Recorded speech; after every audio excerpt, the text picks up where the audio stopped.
এই কেইখন বুক মোৰ ডেছক্ৰিপশ্যনৰ পৰা ল'ব পাৰে। মষ্ট ইম্পৰ্টেণ্ট বুক হয় আপোনালোকৰ ADRE বা আছাম গভৰ্ণমেণ্টৰ অন্য যিবোৰ এক্সাম হয় সেইবোৰৰ কাৰণে মষ্ট ইম্পৰ্টেণ্ট বুকছ হয় এইবোৰ। গতিকে ডেছক্ৰিপশ্যনত লিংক আছে, তাৰ পৰা আপোনালোকে অৰ্ডাৰ কৰি ল'ব পাৰে। হেল্ল' গাইজ, আজি আমি আলোচনা কৰিম ADRE 3.0ৰ নটিফিকেশ্যন কেতিয়া আহিব পাৰে, তাৰ লগতে এক্সাম কেতিয়া কণ্ডাক্ট কৰিব পাৰে, ইয়াৰ উপৰিও ADRE 3.0ৰ চিলেবাছ, তাৰ লগতে ইম্পৰ্টেণ্ট বুকছ, অৰ্থাৎ আপোনালোকে কি পঢ়িলে এই এক্সামটো অতি সহজে ক্ৰেক কৰিব পাৰিব, অৰ্থাৎ কোৱালিফাই হ'ব পাৰিব। গতিকে ভিডিঅ'টো শেষলৈকে চাই থাকিব। যদিহে চেনেলটো নতুনকৈ আহিছে চেনেলটো ছাবস্ক্ৰাইব কৰি দিব, আগলৈ যদি এনেধৰণৰ ভিডিঅ' চাব বিচাৰে। গতিকে আহক আমি ভিডিঅ'টো আৰম্ভ কৰোঁ। প্ৰথমতে আমি চাওঁ আহক ADRE গ্ৰেড 3 এলিজিবিলিটি ক্ৰাইটেৰিয়া কি আছে, অৰ্থাৎ আমি চিলেবাছবিলাকো চাম ইয়াৰ পাছতে আৰু ইম্পৰ্টেণ্ট বুকছবোৰৰ বিষয়ে ক'ম। গতিকে ভিডিঅ'টো শেষলৈকে চাই থাকিব, স্কিপ নকৰিব। কেইখনমান গুৰুত্বপূৰ্ণ বুকছৰ বিষয়ে মই কৈ আছোঁ আৰু মোৰ ডেছক্ৰিপশ্যন বক্সত আৰু ভিউ প্ৰডাক্টৰ সেই বুকবোৰৰ লিংক থাকিব, তাত ক্লিক কৰি আপোনালোকে বুকছবোৰ চাব পাৰিব। প্ৰথমতে আহোঁ যে পষ্ট ৱাইজ কেটেগৰী 1ত আহিব বেচেলৰ ডিগ্ৰী, দেখা পাইছে। ইয়াৰ কাৰণে আপোনালোকৰ এডুকেশ্যন কোৱালিফিকেশ্যন লাগিব বেচেলৰ ডিগ্ৰী, তাৰপিছত bachelor degree with a computer certificate 6 মাহৰ, তাৰপাছত আছে bachelor degree with a computer certificate, নহ'লে আপোনালোকৰ ষ্টেন'গ্ৰাফি কোৰ্চ কৰা হ'ব লাগিব। ইয়াৰ পাছত আছে bachelor degree in library science with computer certificate. গতিকে এইকেইটা আপোনালোকৰ কেটেগৰী যোনটো 1 আছিলে, এইকেইটা হ'ল বেচেলৰ ডিগ্ৰীৰ কাৰণে পষ্ট। তাৰপিছৰটো আহি গ'ল আপোনালোকৰ কেটেগৰী 2 HSSLC, অৰ্থাৎ 12 লেভেলৰ পষ্টৰ কাৰণে আপোনালোকৰ 12 পাছ হ'ব লাগিব। তাৰ লগতে আপোনালোকৰ 12 পাছ যদি ছায়েন্সৰ পৰা পাছ কৰিছে 12, সেইটো কাৰণেও বেলেগ পষ্ট আছে, আপোনালোকে তাতো এপ্লাই কৰিব পাৰিব যদি আপোনালোকৰ ষ্ট্ৰীম ছায়েন্স আছিলে। তাৰপাছত আপোনালোকৰ কেটেগৰী 3টো হৈছে HSLC লেভেল, অৰ্থাৎ মেট্ৰিক পাছ, যোনটো লিখা আছে যে HSLC or equivalent examination pass with LMV driving licence. গতিকে যদিহে আপোনালোকৰ LMV ড্ৰাইভিং লাইচেঞ্চ আছে, তাৰ লগতে আপোনালোকে যদি মেট্ৰিক পাছ কৰিছে, তেনেহ'লে আপোনালোকৰ কাৰণেও এই গ্ৰেড 3ত পষ্টটো আছে, অৰ্থাৎ পষ্ট ওলাব। এতিয়া চাওঁ আপোনালোকৰ চিলেবাছ কেনেকুৱা ধৰণৰ হ'ব ADRE 3ৰ। চিলেবাছটো চোৱাৰ আগতে আপোনালোকে বহুতে সুধি আছিলে যে এজ লিমিট কিমানলৈকে আছে, অৰ্থাৎ আপোনালোকে কিমান বয়সলৈকে এই ADRE 3.0ৰ এক্সামটো দিব পাৰিব।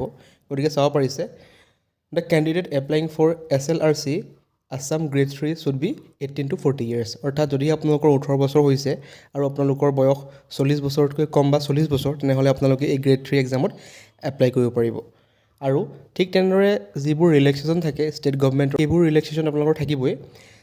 জেনেৰেলৰ ক্ষেত্ৰত কোনো ৰিলেক্সেশ্যন নাই, OBCৰ ক্ষেত্ৰত 3 বছৰ, STৰ ক্ষেত্ৰত 5 বছৰ, SCৰ ক্ষেত্ৰত 5 বছৰ আৰু PWDৰ ক্ষেত্ৰত 10 বছৰ ৰিলেক্সেশ্যন আপোনালোকে পাব। এতিয়া আমি চাওঁ আহক আপোনালোকৰ চিলেবাছটো কেনেকুৱা ধৰণৰ হ'ব। চিলেবাছটো চোৱাৰ পাছতে আমি বুকবোৰৰ বিষয়ে আলোচনা কৰিম, অৰ্থাৎ ইম্পৰ্টেণ্ট বুকছ, আপোনালোকে কি বুকছ পঢ়িব লাগিব এক্সামটো পাছ কৰিবৰ কাৰণে। প্ৰথমতে চাওঁ বেচেলৰ ডিগ্ৰী লেভেলৰ কাৰণে আপোনালোকৰ কি চিলেবাছ হয়, অৰ্থাৎ কি আহিব তাত। ফাৰ্ষ্টটো দেখা পাইছে ছ'চিয়েল ষ্টাডিজ, 30টা কুৱেশ্যন 30 মাৰ্কৰ কাৰণে। ছেকেণ্ডটো হ'ল general knowledge 35 marks 35 question. Logical reasoning and mental ability 20 marks 20 question. General mathematics 30 marks 30 question. General English 10 marks 10 question. Reading comprehension in English language 25 question and 50 marks. গতিকে আপোনালোকৰ টোটেল কুৱেশ্যন থাকিব 150 আৰু total marks থাকিব 175, আৰু আপোনালোকৰ duration থাকিব এক্সামৰ 3 ঘণ্টা। 3 ঘণ্টাৰ ভিতৰত আপোনালোকে এই সকলোবোৰ কৰি কমপ্লিট কৰিব লাগিব। এইটো আছিলে আপোনালোকৰ বেচেলৰ ডিগ্ৰীৰ কাৰণে। বেচেলৰ ডিগ্ৰী লেভেল হ'ল যোনটো 12 পাছৰ কাৰণে কি চিলেবাছ হয়, দেখা পাইছে। ছ'চিয়েল ষ্টাডিজ 30টা কুৱেশ্যন থাকিব 30 মাৰ্ক হ'ব। জেনেৰেল নলেজ 30টা question 30 mark. Logical reasoning mental ability 20 marks 20 question. General mathematics 35 question 35 marks. General English 35 marks and 35 questions. ইয়াত আপোনালোকৰ টোটেল 150টা কুৱেশ্যন থাকিব আৰু 150 মাৰ্কছ থাকিব। এইটো আপোনালোকৰ ডিউৰেশ্যন 3 ঘণ্টাই হয়। তাৰপাছত যোনটো আপোনালোকৰ মেট্ৰিক লেভেল অৰ্থাৎ HSLC লেভেলৰ হয়, সেইটো আপোনালোকে দেখা পাইছে ছ'চিয়েল ষ্টাডিজ 20 মাৰ্কছৰ থাকিব 20 কুৱেশ্যন থাকিব। ঠিক তেনেদৰে general knowledge, logical reasoning, mental ability, general mathematics, general English, road transport, যিহেতু এইটো আপোনালোকৰ LMV লাইচেঞ্চ বিচাৰিছে, সেইকাৰণে ইয়াত আপোনালোকৰ ৰোড ট্ৰান্সপৰ্টৰ কিছুমান কুৱেশ্যন থাকিব। 20টা কুৱেশ্যন থাকিব আৰু 20 মাৰ্ক থাকিব। কুৱেশ্যন থাকিব 150 আৰু মাৰ্কছ থাকিব 150। গতিকে ইয়াৰ ডিউৰেশ্যন আপোনালোকৰ 3 ঘণ্টাই হয়। গতিকে এইকেইটা আছিল আপোনালোকৰ চিলেবাছ। এতিয়া আমি চাওঁ আহক কি বুকছ আছে ইম্পৰ্টেণ্ট, আপোনালোকে ক'ৰ পৰা পঢ়িব লাগিব। এই সকলোবোৰ ফাৰ্ষ্ট মষ্ট ইম্পৰ্টেণ্ট বুকখন হৈছে আছাম ইয়েৰ বুক, দেখা পাইছে। আছাম ইয়েৰ বুক যোনখন লেটেষ্ট এডিশ্যনৰ হয় 2026, সেইখন আপোনালোকৰ মষ্ট ইম্পৰ্টেণ্ট বুক হয়, যিহেতু আছাম স্পেচিফিক এক্সাম হয়। গতিকে আছাম ৰিলেটেড কুৱেশ্যন বহুত আহে ইয়াতে। আপোনালোকৰ আছাম জিঅ'গ্ৰাফি কুৱেশ্যন বহুত পাই যাব, তাৰ লগতে ইম্পৰ্টেণ্ট পাৰ্চনছ অফ আছাম, যিবোৰ আমাৰ অসমৰ কাৰণে ইম্পৰ্টেণ্ট পাৰ্চনছ আছিলে তেওঁলোকৰ বিষয়ে সকলোবোৰ পাই যাব। এৰিয়াজ, ডিষ্ট্ৰিক্ট এইবিলাকৰ সকলোবোৰ ইনফৰ্মেশ্যন পাই যাব। তাৰ লগতে কিছুমান কুৱেশ্যন আহে যে এইখন কিতাপ কোনে লিখিছিল বা ৰাইটাৰজন কোন আছিলে, এই ৰাইটাৰজনে লিখা এইখন কিতাপৰ নাম কি। গতিকে সেই সকলোবোৰ আপোনালোকৰ কুৱেশ্যন আনচাৰ আছাম ৰিলেটেড যোনখন আছাম ইয়েৰ বুক, সেইখনতে আপোনালোকে পাই যাব। গতিকে এইখন আপোনালোকৰ মষ্ট ইম্পৰ্টেণ্ট বুক হয়, অকল ADR বুলিয়ে নহয়, আছাম গভৰ্ণমেণ্টৰ যি এক্সাম পাতে তাৰ কাৰণে এইখন বুক ৰাখি থ'ব পাৰে, মষ্ট ইম্পৰ্টেণ্ট বুক হয় এইখন। ছেকেণ্ড বুকখন হৈছে জেনেৰেল নলেজ, এইখন লুচেণ্টৰ হয় 2026। আপোনালোকে যদিহে লয় লেটেষ্ট এডিশ্যনখন ল'বলৈ ট্ৰাই কৰিব, ইয়াত সকলোবোৰ লেটেষ্ট অৰ্থাৎ আপডেটেড থাকে। গতিকে ইয়াত আপোনালোকৰ সকলোবোৰ জিকে পাই যাব, অৰ্থাৎ জেনেৰেল নলেজ সকলোবোৰ পাই যাব, science technology, Indian polity, world geography, history সকলোবোৰ আপোনালোকৰ ইয়াত কভাৰ হৈ যায় আৰু ইয়াৰ পৰা আপোনালোকে সেইবোৰ চাব পাৰিব। ইয়াত যথেষ্ট টপিকছ আছে, সকলোবোৰ টপিকছ ইম্পৰ্টেণ্ট নহয়, কিছুমান টপিক আপোনালোকে স্কিপ কৰিব পাৰে। মেইনলি আপোনালোকৰ ইম্পৰ্টেণ্ট টপিক যোনবোৰ আছে Indian polity, world geography, history এইবিলাক, টেকন'লজি অলপ চাব পাৰে আৰু ছায়েন্সৰ বিষয়ে অলপ আপোনালোকে ইয়াৰ পৰা চাব পাৰে।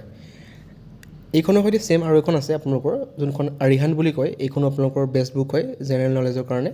ইয়াতো আপোনালোকৰ same science technology, Indian polity, world geography, history আৰু আপোনালোকৰ সকলোবোৰ ইনফৰ্মেশ্যন আপোনালোকৰ এই যোনখন জেনেৰেল নলেজ আৰিহাণ্টৰ সেইখনতে পাই যাব।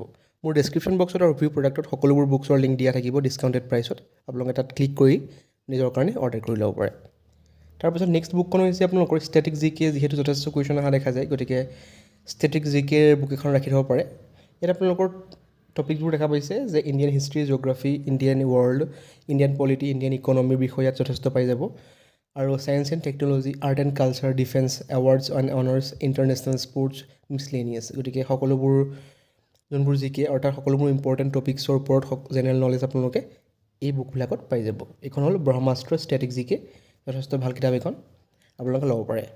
তাৰপিছত আপোনালোকৰ আহি গ'ল কোৱান্টিটেটিভ এপ্টিটিউড, ইয়াত আপোনালোকৰ ৰিজনিঙৰ সকলোবোৰ কুৱেশ্যনছ কভাৰ কৰা হৈ থাকে। অল টাইপছ অফ ৰিজনিং, যিহেতু যথেষ্ট ৰিজনিঙৰ কুৱেশ্যন অহা দেখা যায় আমাৰ আছাম গভৰ্ণমেণ্টৰ যিকোনো এক্সামত, গতিকে এই বুকখন আপোনালোকে ল'ব পাৰে। দেখা পাইছে সকলোবোৰ এক্সামৰ কাৰণে এইখন চুইটেবল হয়, যিহেতু ৰিজনিঙৰ পেটাৰ্ণবোৰ সকলোৰে একেই থাকে বা যোনবোৰ কুৱেশ্যন আহে সকলোতে একেই পেটাৰ্ণৰ অহা দেখা যায়, গতিকে এইখন বুক আপোনালোকে ল'ব পাৰে। মোৰ ডেছক্ৰিপশ্যন বক্সত সেই সকলোবোৰ বুকছৰ লিংক দিয়া থাকিব। এতিয়া আহোঁ যে আপোনালোকৰ ADR 3.0 নটিফিকেশ্যন কেতিয়া মানে আহিব পাৰে। যিহেতু বৰ্তমান আপোনালোকে গম পায় যে 9 এপ্ৰিল তাৰিখে আমাৰ ইলেকশ্যন কণ্ডাক্ট হৈ গৈছে, তাৰ লগতে আমাৰ যেতিয়া মে' আহিব অৰ্থাৎ মে' 4 তাৰিখে ইলেকশ্যনৰ ৰিজাল্ট ঘোষণা কৰিব।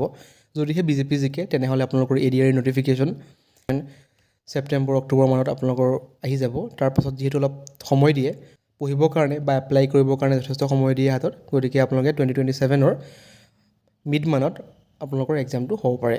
ADR 3.0 কথা কৈ আছোঁ। গতিকে যদিহে BJP জিকে তেনেহ'লে ADR 3.0 আপোনালোকৰ নটিফিকেশ্যন এইটো ইয়াৰৰ এণ্ডৰ ফালে বা মাজৰ ফালে আহি যাব পাৰে। গতিকে এইটোৱে আছিল ভিডিঅ'। যদিহে ভিডিঅ'টো ভাল পালে চেনেলটো ছাবস্ক্ৰাইব কৰি দিব, আগলৈ যিকোনো ধৰণৰ ভিডিঅ' চাব বিচাৰে। Thank U.